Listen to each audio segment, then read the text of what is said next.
Du fragst sie schon nach deinem Auto, nach Rezepten, nach deinem Posteingang. Wenn dann etwas Schwereres aufkommt, fragst du sie auch danach.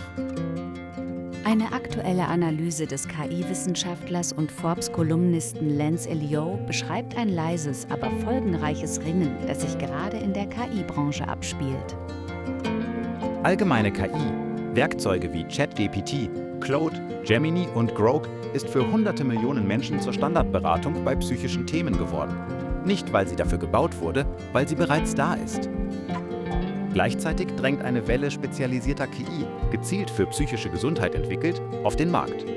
Und sie tut sich schwer, gegen reine Bequemlichkeit zu bestehen. Beginnen wir damit, warum die Generalistin standardmäßig gewinnt. Der Vorteil allgemeiner KI ist kein Zufall, er ist strukturell. Sie ist kostenlos oder nahezu kostenlos. Jederzeit verfügbar. Bereits fest im Alltag verankert, für Arbeit, für Kochen, für alltägliche Fragen. Dasselbe Werkzeug in einem schwierigen Moment zu nutzen, kostet keinen zusätzlichen Schritt. Keine neue App, kein separater Login, kein zweiter Gedanke. Spezialisierte KI verlangt mehr von dir. Du musst dich extra dafür entscheiden, sie zu öffnen. Sie ist enger im Fokus, nützlich für genau eine Sache. Sie wird oft als klinisch, ernst, geradezu steif wahrgenommen, statt als vertraut und gesprächig. Und entscheidend, sie ist noch nicht Teil deiner täglichen Gewohnheit. Diese Asymmetrie ist bedeutsam, denn allgemeine KI bleibt bei aller Bequemlichkeit eine Generalistin. Sie wurde nicht mit klinischen Rahmenwerken entwickelt. Nicht mit Sicherheitsmechanismen speziell für psychische Belastung. Nicht mit einem längerfristigen Gedächtnis für die psychische Vorgeschichte einer Person als Entwicklungsziel. Spezialisierte KI ist genau dafür konzipiert. Aber sie befindet sich größtenteils noch in einer frühen Phase und muss sich Vertrauen und Gewohnheit gegen eine bereits etablierte Konkurrenz erst erarbeiten, und zwar deutlich. Spezialisierte KI ist genau dafür konzipiert, aber sie befindet sich größtenteils noch in einer frühen Phase und muss sich Vertrauen und Gewohnheit gegen eine bereits etablierte Konkurrenz erst erarbeiten, und zwar deutlich. Die Analyse unterscheidet 5 tatsächliche Verhaltensmuster. Manche nutzen ausschließlich allgemeine KI und wissen schlicht nicht, dass spezialisierte Alternativen existieren. Manche sind frühe Anwenderinnen und Anwender, überwiegend treu zu allgemeiner KI, experimentieren aber nebenbei mit spezialisierten Tools.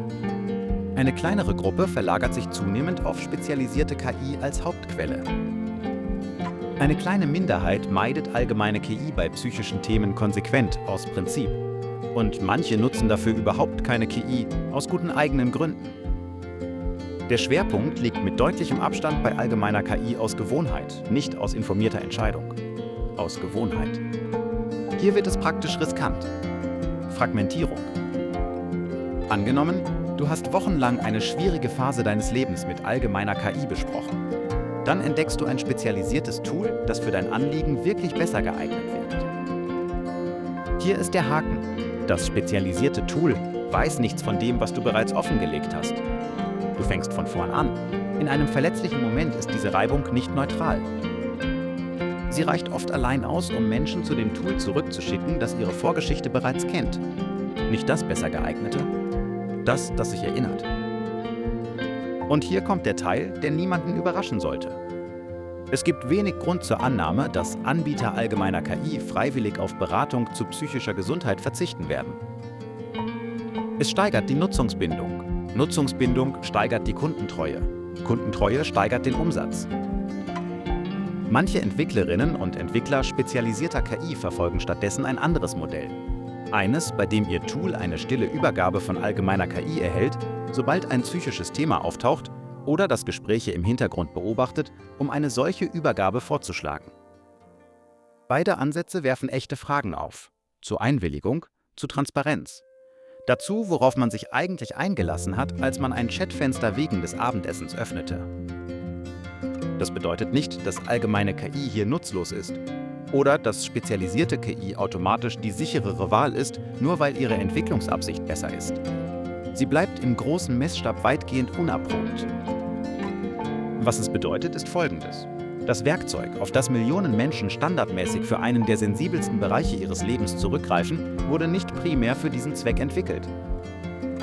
Diese Lücke zwischen dem, Wofür ein Werkzeug optimiert ist und dem, wofür es tatsächlich genutzt wird, ist genau die Art von leisem, strukturhellem Risiko, das weit mehr Aufmerksamkeit verdient, als sie derzeit erhält.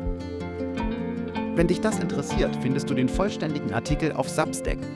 Links stehen in der Beschreibung. Und wenn dir das hier weitergeholfen hat, abonniere uns. Genau solche Geschichten sind der Grund, warum es Cyber Ethos gibt.